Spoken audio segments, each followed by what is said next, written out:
안녕하세요. 반갑습니다. AP투자연구소의 이정열 전략팀장입니다. 자, 금일은 4월 9일이고 현재 시각은 3시 34분 지나가고 있습니다. 자, SK케미칼이고요. 코드번호 285130입니다. 자, 오늘 추세를 좀 뚫으려고 하는 그런 모습을 좀 보였어요. 우행보 흐름들을 좀 보여주면서 추세를 좀 이탈하는 그런 모습들을 좀 좋은 흐름이라고 할 수가 있겠죠. 좀 이제 좀 우행보 여기서 더 안 빠지지 않을까라는 기대를 좀 해볼 수 있는 그런 상황이에요. 여기서 더 빠지면 솔직히 기업 가치 대비 너무 싸. 너무 싸. 이 무슨 얘기냐. 자, 이전 같은 경우에서 EPS가 807원이었다. 26만 원에서 뭐 아니죠. 이전 같은 경우에서는 여기 46만 7천 원이죠. 42만 5천 원으로 해볼게요. 42만 5천 원에서 807원이다. 500배, 600배에 육박했어요.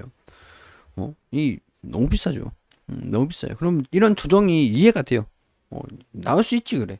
나올 수 있는데 실적이 안 나왔을 경우에는 폭락이 나왔겠죠. 근데 19,267원으로 EPS가 이제 조정이 됐죠. 19,267원으로. 자, 그럼 지금 주가가 26만 원입니다. 반으로 내려갔죠. 13배예요, 13배. 여기서 더 떨어지면은 10배까지 가겠다고? 아니, 7배, 8배까지 가겠다고? 실적이 더 잘 나온다.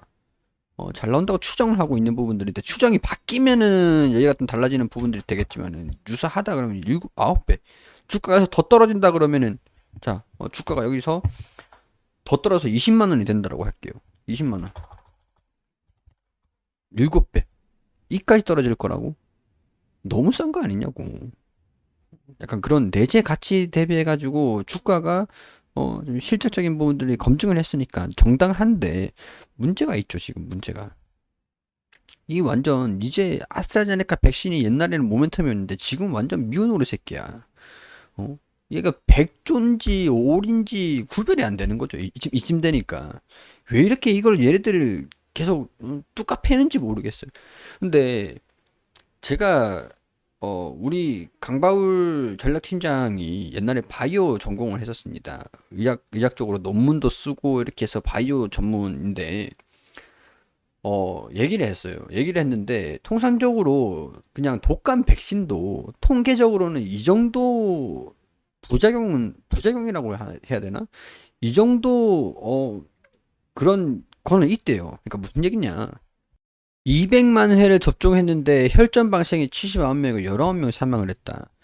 일반적인 독감 백신도, 부작용은 있어요. 부작용이 있고 이 정도 통계적인 부분들은 있다라고 합니다. 독감 백신이랑 별 차이는 없는 부분들 그리고 지금 사회적 약자를 우선으로 투약을 하고 있는 부분들이고 그렇기 때문에 일반적으로 통계가 더 이제 올라가서 부각될 수 있어 보이나 정상적인 이제 건강한 사람들을 접종을 하다 보면 이 수치는 더 내려가게 돼 있다. 사회적 약자라든가 고령자 그렇게 좀 투약을 하다 보니까 그런 부분에서 좀 더 부작용이 부각이 돼 보이는 거지. 사실 백신도 독감 백신도 이 정도 부작용은 통계적으로 있다. 200만 명 중에서 100명이 안 되게 이렇게 부작용이 발생이 됐다라고 하는 거는 독감 백신보다 어떻게 보면 좀 더 부작용이 적은 경우일 수도 있다. 그렇게 얘기를 하더라고요. 이 강바울 전략팀장님은 논문도 쓰고 전공을 의학적으로 하신 분이십니다. 그래서 좀 여러 가지 좀 얘기들을 해주던데 일단 저는 뭐 나중에 모셔가지고 얘기를 좀 하든지 저 다른 방에 있긴 한데 자 뭐 일단은 그런 얘기들이 뭐 틀린 말은 아니에요. 독감 백신도 부작용은 있어요. 이번에 독감 백신 4가 접종할 때 사망자가 몇 명 나왔었어요. 그렇다고 백신 효능이 없었던 건 아니잖아요. 코로나 때문에 좀 더 예민하고 부각돼 보이고 정치적인 부분들로 또 때리고 막 그러다 보니까 굉장히 좀 이게 부각돼 보이고 그런 상황이라고 저도 그렇게 생각은 돼요. 생각은 되는데 일단은 접종 권고는 유지는 한다고 합니다. 혈관 연관성은 인정을 한다라고 하고 접종 권고는 유지를 한다. 이게 이 얘기는 아닌가.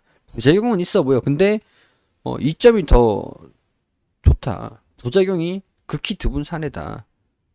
뭐 젊은 층 접종 금지 뭐 이런 연관이 있다라고 결론이 나오면서 이렇게 좀 부작용 위험보다 이익이 더 크다. 이런 얘기들을 하는 게 독감 백신도 독감 백신 4가 독감이 걸려가지고 사람들이 힘들어하는 것보다 그냥 그 부작용 사례들 통계적인 부분들보다 접종을 받는 게 이익이 더 크다라고 보는 것들이 되겠죠. 일단은 30세 미만 전문 연령층은 아스트라제네카 백신을 접종받아서는 안 된다. 60에서 65세 연령층에게만 오히려 고령자만 접종을 하게 젊은 사람들은 안 하고 고령자만 접종을 하게 된다. 오히려 이거는 좀 모순 아닌가 그런 생각이 좀 들어요. 모순이 아닌가. 너무 예민하게 이렇게 하는 거 아닌가. 하긴 뭐 저도 맞으려 그러면 이렇게 뉴스들이 좀 나와가지고 이런 상황들이 부각이 돼서 접종 맞아라 그러면 좀 무섭긴 할 것 같아요. 저도 독감 백신 4가 접종 받을 때 사망자 저 백신 접종 받았는데 팅팅 붓고 막 그랬었거든요. 여기 막 팅팅 붓고 막 그랬었는데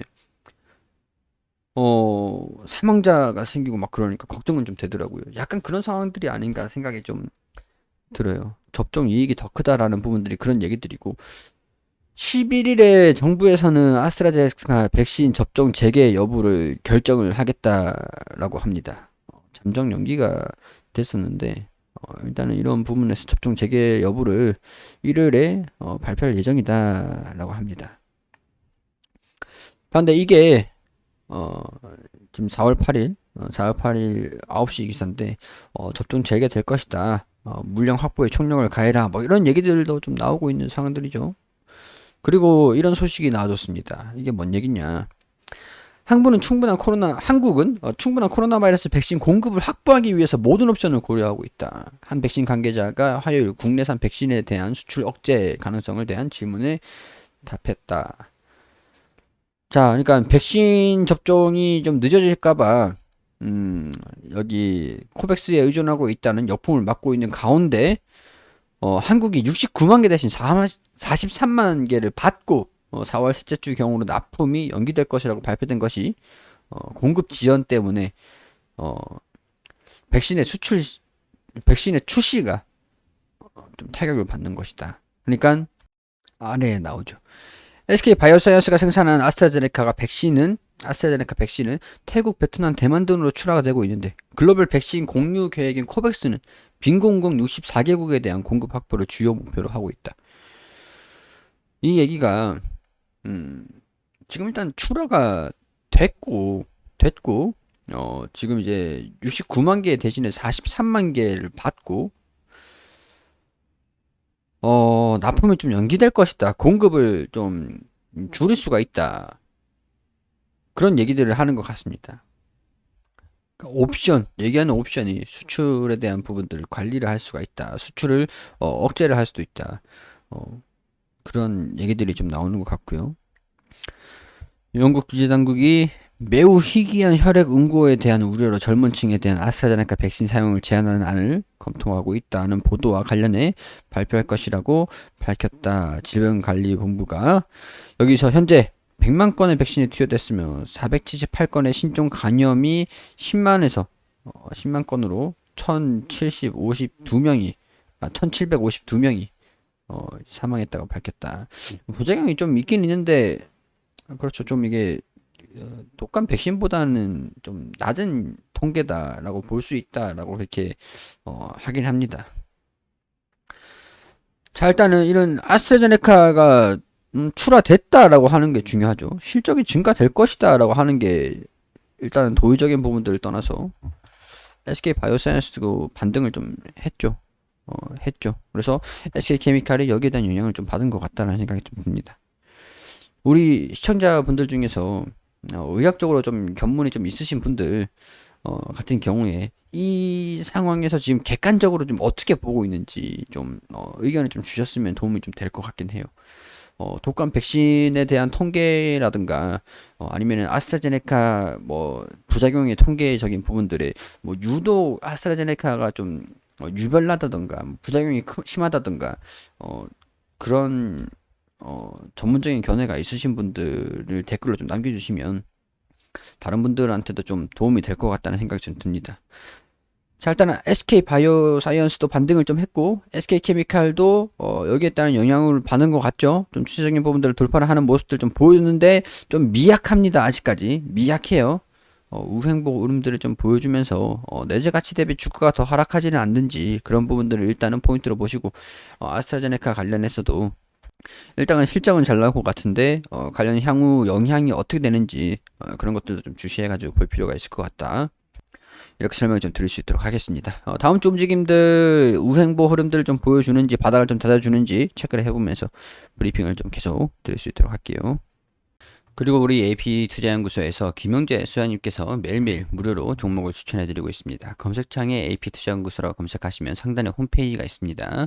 홈페이지로 들어오시면은 2021년 무료 추천 종목 여기 보이시죠? 여기로 들어오시게 되시면 여기 매일매일 종목을 추천드린 내역들이 게시판들이 확인이 됩니다. 자, 4월 1일 금요일 무료 추천 종목으로 들어와 볼게요. 3전 2승 1패 이렇게 기록을 했는데 자, 무조건 100% 수익이 나는 게 아니겠죠. 그렇기 때문에 손절가랑 목표가, 손절가 그런 것들을 반드시 좀 지켜주시는 게 굉장히 좀 중요합니다.